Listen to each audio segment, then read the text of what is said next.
క్రీస్తునందు ప్రియమైన జీవనది ప్రేక్షకులకు ప్రభువైన యేసుక్రీస్తు వారి పరిశుద్ధ నామములో శుభములు తెలియచేయుచున్నాను. దేవుడు మనలను ప్రేమించి తన కృపా మహదైశ్వర్యమును బట్టి మరి ఒక కార్యక్రమంలో మనమందరము ఏ రీతిగా దేవుని యొక్క వాక్యమును ధ్యానించుకోవడానికి, ఆయన కృపను బట్టి ఆయన వాక్యములో ఉన్న సత్యమును తెలుసుకోవడానికి ప్రభు మనకు అనుగ్రహించిన ఈ గొప్ప అవకాశమును బట్టి ఆయనకు లెక్కలేని స్తుతులు స్తోత్రాలు చెల్లిస్తున్నాం. మీరందరూ బాగున్నారా?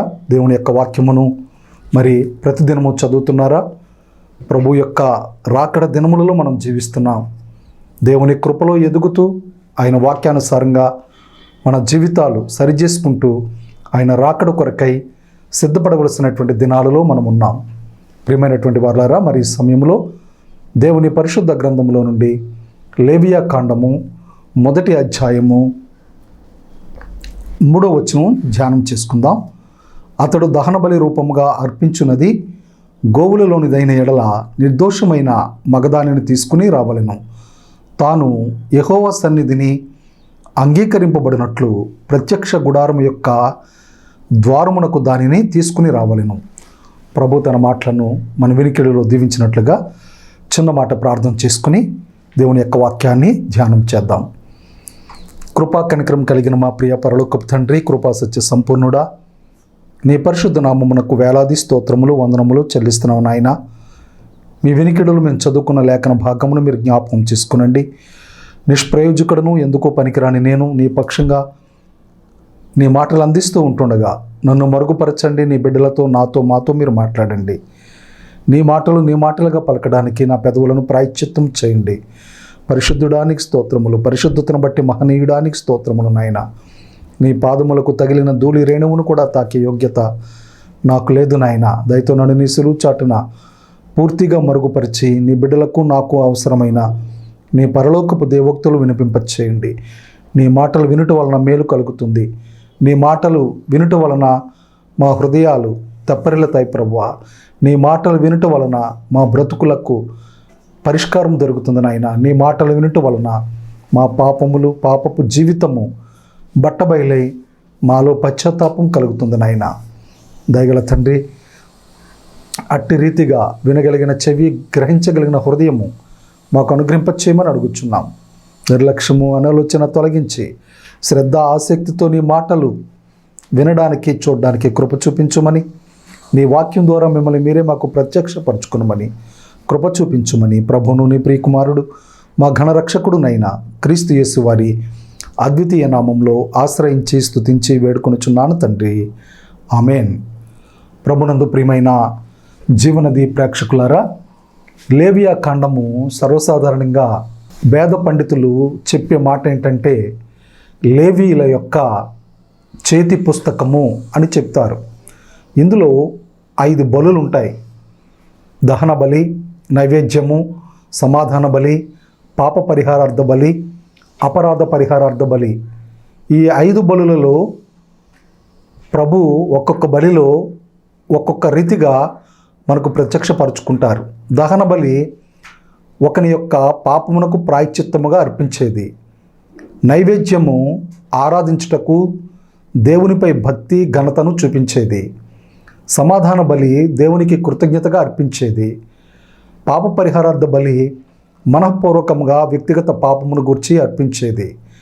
అపరాధ పాప పరిహారార్థ బలి దేవుని ఎడల, ఇతరుల ఎడల చేసిన పాపమునకు పరిహారముగా అర్పించేది.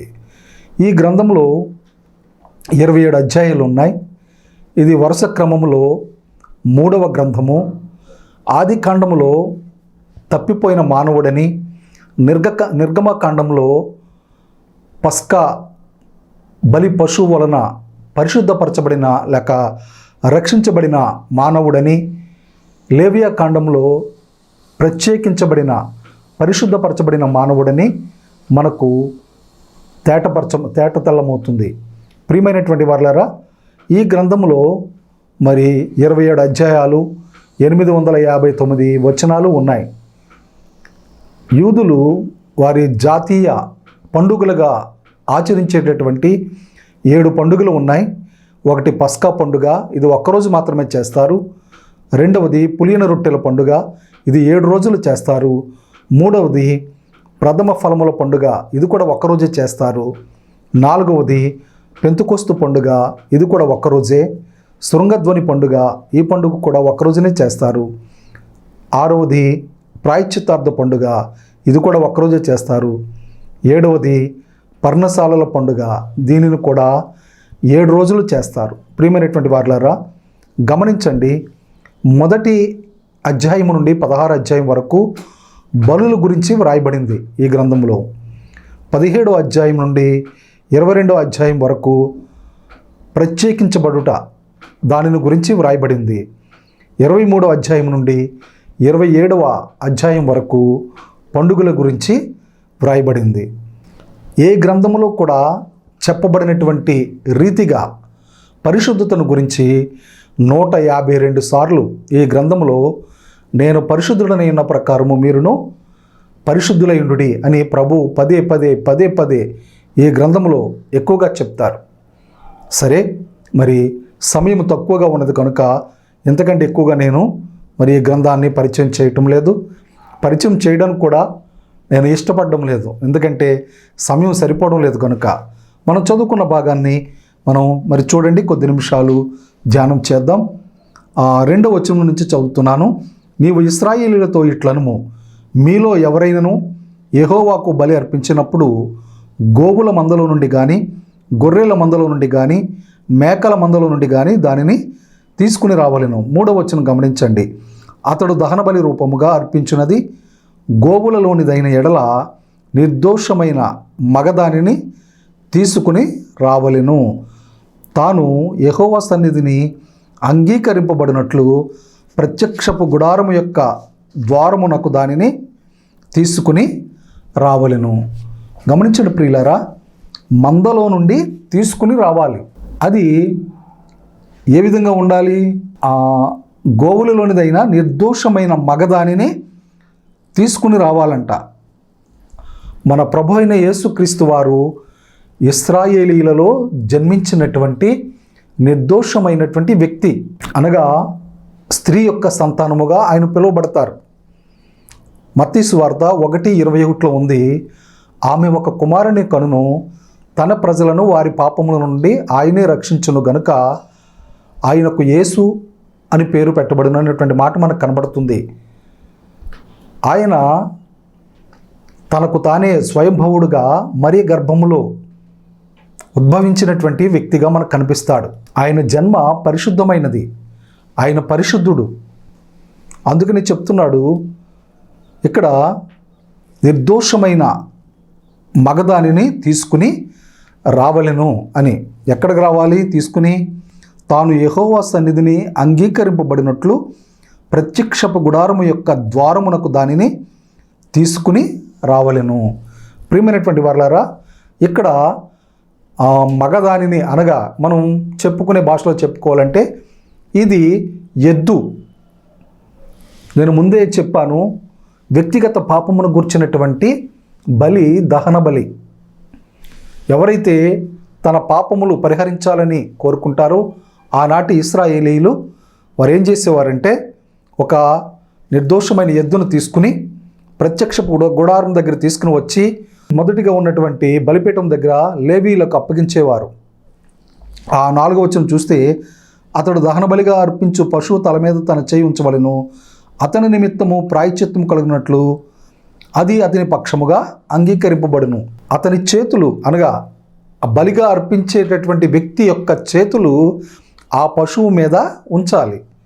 వాస్తవంగా ఆలోచించినట్లయితే ఆ పశువు ఏ పాపం చేయలేదు, లేక ఆ ఎద్దు ఏ దోషము చేయలేదు.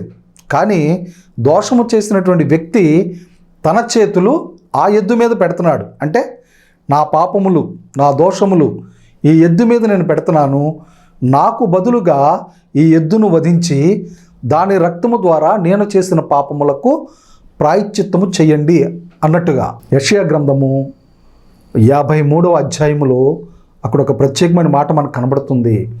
యెహోవా మనందరి దోషములు అతని మీద మోపెను అనేటువంటి మాట.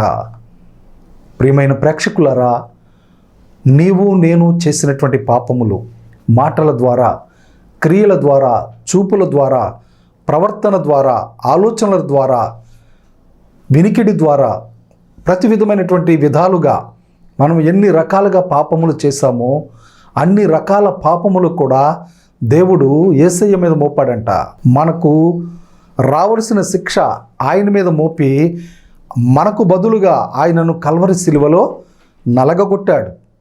అతనిని నలగగొట్టుటకు యెహోవాకు ఇష్టమాయెను అనేటువంటి మాట మనం చూస్తాం ఆ గ్రంథంలో. సహోదరి సహోదరులారా, ఆలోచించండి. బలి పశువుగా, దహన బలిగా అర్పించు పశువు తల మీద తన చెయ్యి నుంచవలెను. అతని నిమిత్తము ప్రాయశ్చిత్తము కలుగునట్లు అది అతని పక్షముగా అంగీకరింపబడును. 5వ వచనం గమనించండి.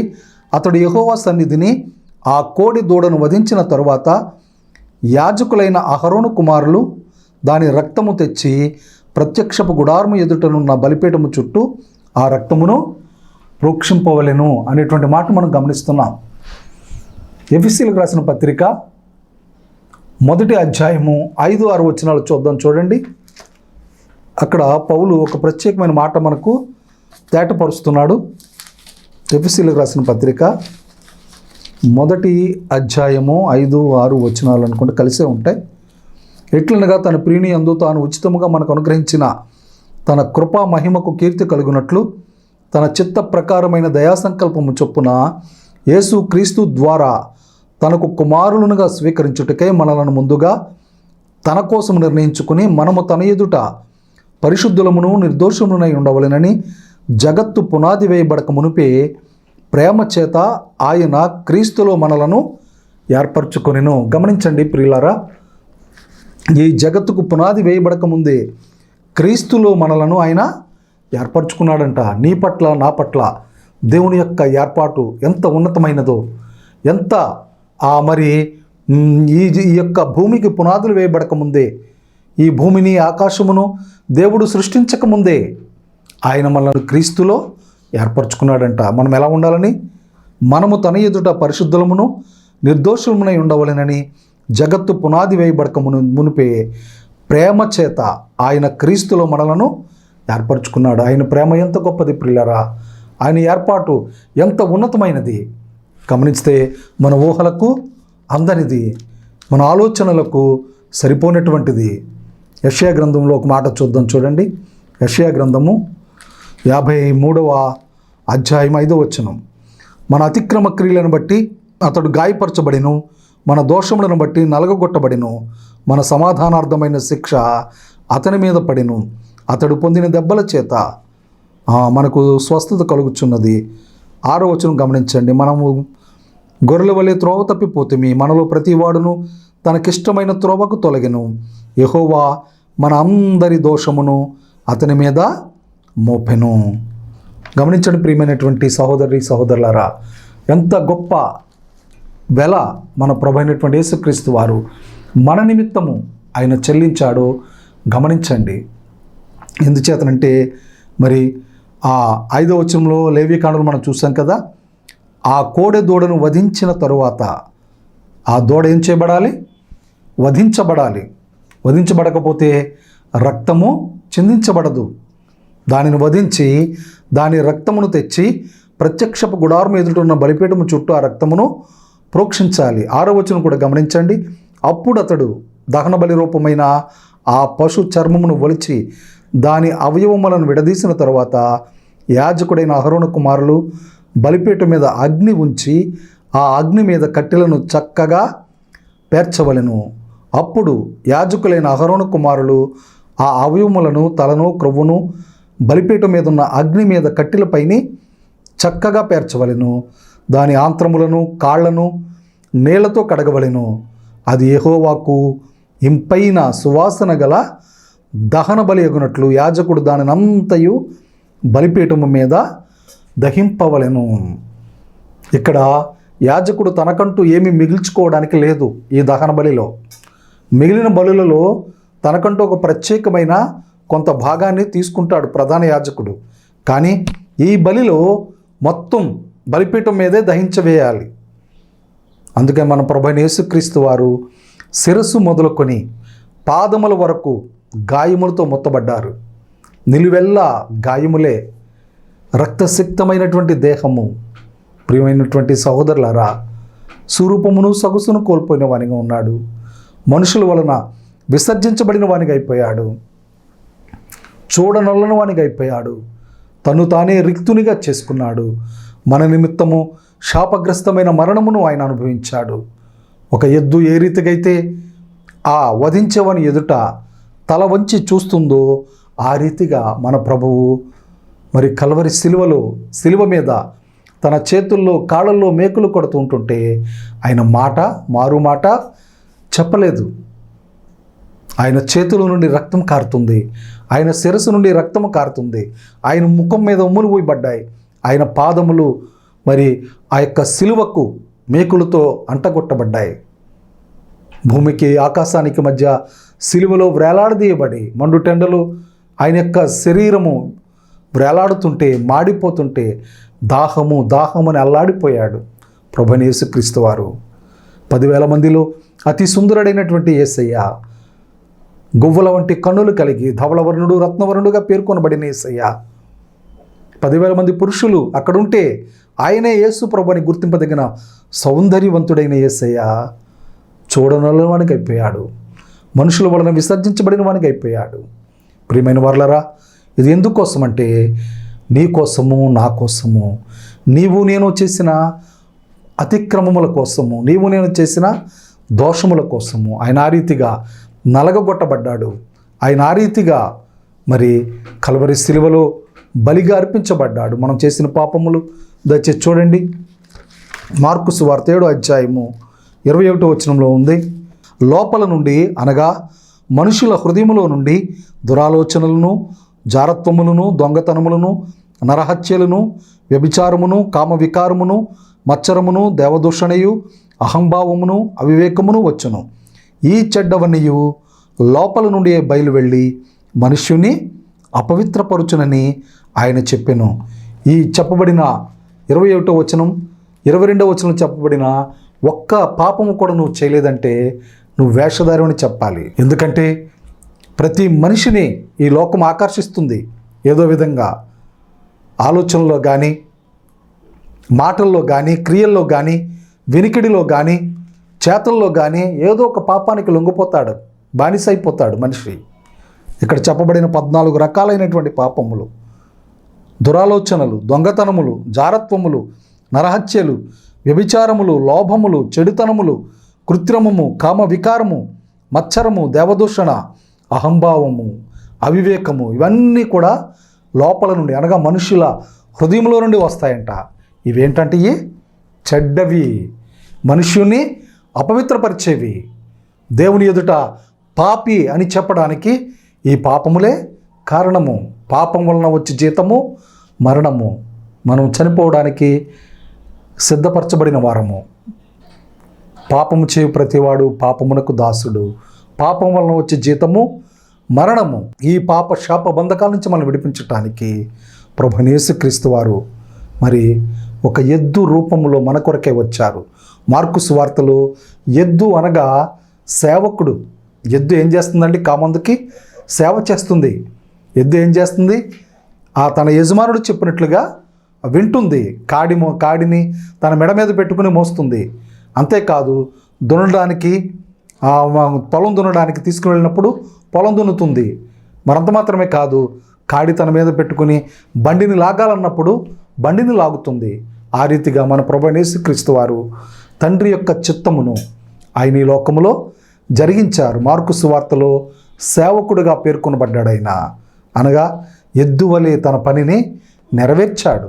ఎద్దువలే వధించబడ్డాడు. ఎద్దువలే చీల్చబడ్డాడు. ఎద్దువలే రక్తము చిందించాడు. దహన బలిగా, సర్వాంగ హోమముగా, సజీవ యాగముగా ఆయన అర్పించబడ్డాడు.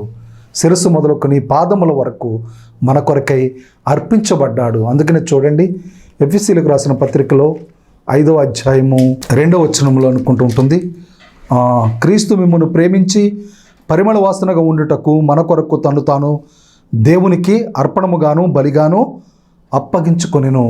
అర్పణము, బలి 2 విధాలు ఇవి.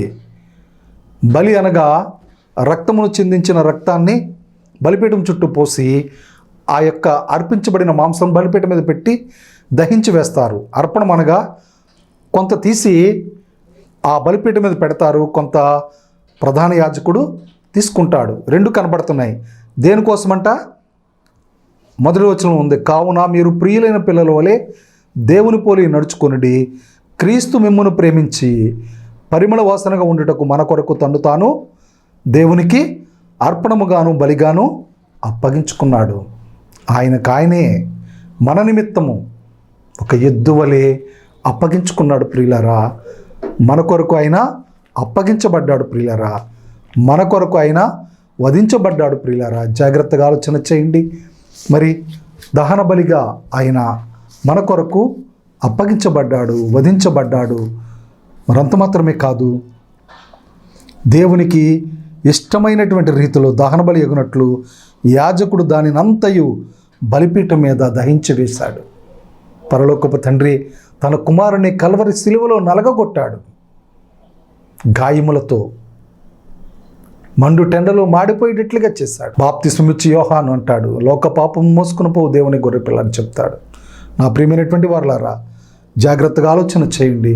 ఎక్కడ చూసినట్లయితే మరి దహన బలి ఇంకొక సందర్భంలో చూసినట్లయితే నిర్గమాకాండంలో 29వ అధ్యాయము 42వ వచనం చూడండి. నిర్గమాకాండము 29వ అధ్యాయము 42వ వచనంలో ఒక మాట మనకు కనిపిస్తుంది. ఇది యెహోవా సన్నిధిని సాక్ష్యపు గుడారము యొక్క ద్వారమునొద్ద మీ తరతరములకు నిత్యముగా అర్పించు దహన బలి. నీతో మాట్లాడుటకు నేను అక్కడికి వచ్చి మిమ్మను కలుసుకొందును. ప్రభువైన యేసుక్రీస్తు వారు కల్వరి శిలువలో యాగముగా చేయబడిన మీదట ఆయనే మనకు మధ్యవర్తిగా ఉండి మనం దేవునితో మాట్లాడడానికి కారణమైనారు. ఇక్కడ చూడండి, ఇక్కడ చెప్పబడుతున్న మాట, నిత్యముగా అర్పించు దహన బలి, నీతో మాట్లాడుటకు నేను అక్కడికి వచ్చి మిమ్మును కలుసుకుందును. దహన బలి అర్పించేటప్పుడు దేవుడే మనల్ని కలుసుకోవడానికి వస్తాడు, మనతో మాట్లాడతాడు. అటువంటి గొప్ప కృప మరి దేవుడు మనకు అనుగ్రహిస్తున్నారు. 29:18 చూడండి. నిర్గమకాండము 29వ అధ్యాయము 19వ వచనంలో వ్రాయబడిన మాట, మరియు నీవు ఆ రెండవ పొట్టేలు తీసుకున్న వాళ్ళను అహరోనును అతని కుమారులను ఆ పొట్టేలు తల మీద తమ చేతులు ఉంచగా ఆ పొట్టేలను వధించి దాని రక్తంలో కొంచెం తీసి అహరోను కుడిచెవి కొన మీదను అతని కుమారుల కుడిచెవి కొనల మీదను బొట్టని వ్రేలి మీదను వారి కుడికాలి బొట్టన వ్రేలి మీదను చమిరి బలిపీఠం చుట్టూ ఆ రక్తమును ప్రోక్షింపవలెను అనేటువంటి మాటను మనం చూస్తున్నాం. ఇంపైన సువాసన గల హోమముగా మరి అది అర్పించబడుతుంది. 6వ అధ్యాయం 9వ వచనం చూడండి. లేవియ కాండము 6వ అధ్యాయం 9వ వచనం, నీవు అహరోనుతోనూ అతని కుమారులతోనూ ఇట్లనము, ఇది దహన బలిని గూర్చిన విధి. దహన బలి ద్రవ్యము ఉదయం వరకు రాత్రి అంతయు బలిపీఠం మీద దహించుచుండును. బలిపీఠం మీద అగ్ని దానిని దహించుచుండును అనేటువంటి మాట మనం ఇక్కడ గమనిస్తున్నాం.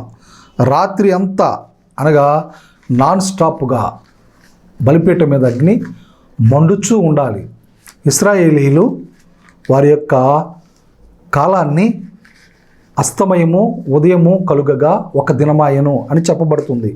అనగా మనమైతే ఉదయంతో ప్రారంభిస్తాం, వాళ్ళైతే అస్తమయముతో అనగా సాయంకాలముతో ప్రారంభిస్తారు. ఇక్కడ చూసినట్లయితే 9వ వచనంలో దహన బలి ద్రవ్యము ఉదయం వరకు రాత్రి అంతయు బలిపీఠం మీద దహించుచుండును, బలిపీఠం మీద అగ్ని దానిని దహించుచుండును అనేటువంటి మాటను మనం చూస్తున్నాం. అంటే బలిపీఠం మీద అగ్ని ఎప్పుడు కూడా ఆరిపోవడానికి వీల్లేదు. ఇది ప్రార్థనా జీవితానికి, ప్రత్యేకించబడిన జీవితానికి కూడా సాదృశ్యముగా ఉన్నది. పాప ప్రాయశ్చిత్తానికి సాదృశ్యముగా ఉన్నది. దేవుడు మనతో వ్యక్తిగతంగా మాట్లాడడానికి సాదృశ్యంగా ఉన్నది. మరలా 6వ అధ్యాయం 9వ వచనంలో ప్రార్థనా జీవితానికి సాదృశ్యముగా ఉన్నది. 6వ అధ్యాయం 12వ వచనం కూడా గమనించండి. బలిపీఠం మీద అగ్ని మండుచుండవలెను, అది ఆరిపోకూడదు. ప్రతి ఉదయమున యాజకుడు దాని మీద కట్టెలు వేసి దాని మీద దహనబలి ద్రవ్యమును ఉంచి సమాధాన బలి పశువు యొక్క క్రొవ్వును దహింపవలెను. ఇశ్రాయేలీలు దేవునికి ఆ 2 పర్యాయములు మరి ఆ కట్టెలు సరిచేసేటటువంటి విధానాన్ని బలిపీఠ మీద అగ్ని ఆరిపోకుండా 2 పర్యాయాలు బలిపీఠ మీద అగ్నిని సరిచేస్తారు. ఒకటి ఉదయం 9 గంటలకు, రెండవది సాయంకాలం 3 గంటలకు లేక మధ్యాహ్నం 3 గంటలకు. యేసుప్రభువు వారు సిలువ వేయబడింది ఉదయం 9 గంటలు. ఆయన కల్వరి సిలువలో ప్రాణం అర్పించింది సాయంకాలము 3 గంటల వేళ. ప్రియమైన దేవుని బిడ్డలారా, అంటే ఇంకా బలి అవసరం లేదు. మన కొరకు సర్వమానవాళి పాప పరిహారార్థమై ఆయన కల్వరి సిలువలో యాగముగా చేయబడ్డాడు, బలియాగముగా అర్పించబడ్డాడు. ప్రియమైన దేవుని బిడ్డ, నువ్వెవరైనా సరే ప్రభువైన యేసుక్రీస్తు వారు నీ కొరకు నా కొరకు బలి పశువు వలె తను తాను అప్పగించుకుని అర్పించబడ్డాడు. మరి ఆ అర్పించబడిన ప్రభు యొక్క రక్తములో నీవు కడగబడినట్లయితే నీ పాపములు క్షమించబడి ఆయన బిడ్డగా నీవు అంగీకరించబడతావు. సంపూర్ణ ప్రాయశ్చిత్త బలిగా ఈ బలిని మనము చూస్తాం. సంపూర్ణంగా దహించబడినటువంటి బలిగా ఈ దహన బలిని మనము చూస్తాం. సిలువలో అర్పించబడిన క్రీస్తుకు ముంగుర్తుగా ఈ దహన బలి మనకుంది. ప్రియమైనటువంటి వారులారా, గమనించండి, యేసు ప్రభువారు సిలువలో చేసిన కార్యమునకు ఈ ఎద్దును వధించినటువంటి దహన బలి కార్యము సాదృశ్యముగా ఉంది. కనుక ఒక సేవకుని వలె మార్కు సువార్తలో తన పరిచర్యను ప్రారంభిస్తాడు, అలాగే ముందుకు వెళతాడు, అలాగే సిలువకు అప్పగించుకుంటాడు, సిలువలో మేకులతో కొట్టబడతాడు, తన ప్రాణమును అర్పిస్తాడు, రక్తమును చిందిస్తాడు, తిరిగి సజీవుడై 3వ దినమున మృత్యుంజయుడై లేస్తాడు. కాబట్టి ఆ కార్యమును నువ్వు జ్ఞాపకం చేసుకుని దేవుని సన్నిధిలో ప్రభువా నా కొరకే అప్పగించుకున్నటువంటి బలి పశువుగా నిన్ను నీవే నా కొరకు దహన బలి పశువుగా అప్పగించుకున్నావు నాయన. నన్ను పరిశుద్ధపరచుట కొరకు, నన్ను ప్రత్యేకపరచుట కొరకు, ఈ లోకములో పాపము శాపం నుండి విడిపించుట కొరకు నీ పరిశుద్ధ రక్తమును చిందించావు దేవా అని ప్రభుపాద సన్నిధిలో నువ్వు ప్రాధేయపడి పశ్చాత్తాపడి నీ పాపములు ఒప్పుకున్నట్లయితే ఆయన క్షమించుటకు సిద్ధమైన మనస్సు కలిగిన వాడు గనుక నీ సమస్త పాపములను క్షమించి సమస్త దుర్నీతి నుంచి విడిపించి నిన్ను పవిత్రపరిచి పరిశుద్ధపరిచి తన కుమారునిగా లేక తన కుమార్తెగా నిన్ను చేర్చుకోవడానికి ఆయన సిద్ధంగా ఉన్నాడు. నువ్వు ఎలాంటి పరిస్థితిలో ఉన్నా, ఎటువంటి స్థితిగతిలో కలిగి ఉన్నా యేసయ్య చెంతకు వచ్చి ఆయన సన్నిధిలో ప్రార్థన చేయి. చిన్నమాట మీ కొరకు ప్రార్థన చేసి మరి ఈ కార్యక్రమాన్ని నేను ముగించి ఆశీర్వాదం ఇవ్వాలని ఆశపడుతున్నాను. దయచేసి స్థలాలు వంచండి, ప్రార్థన చేసుకుందాం. ప్రేమ నమ్మకం కలిగిన మా ప్రియ పరలోకపు తండ్రి, పరిశుద్ధుడు అయిన దేవా, నీ పరిశుద్ధ నామమునకు స్తోత్రములు, వందనములు, కృతజ్ఞతాస్తుతులు చెల్లిస్తున్నాం నాయన. మా కొరకై దహన బలిగా కల్వరి సిలువలో ఒక ఎద్దు వలె వధించబడి మా నిమిత్తము నాయన ప్రాయశ్చిత్తం చేయబడ్డావు నాయన. మీరు చిందించిన రక్తములో మమ్మలను నిర్దోషులుగా, నిరపరాధులుగా, పరిశుద్ధులుగా చేసావు తండ్రి. అందును బట్టి నీకు స్తోత్రాలు, వందనాలు, కృతజ్ఞతాస్తుతులు చెల్లిస్తున్నాం. ప్రకటించబడిన వాక్యమును విన్న వారందరి జీవితంలో ఫలింపచేయండి.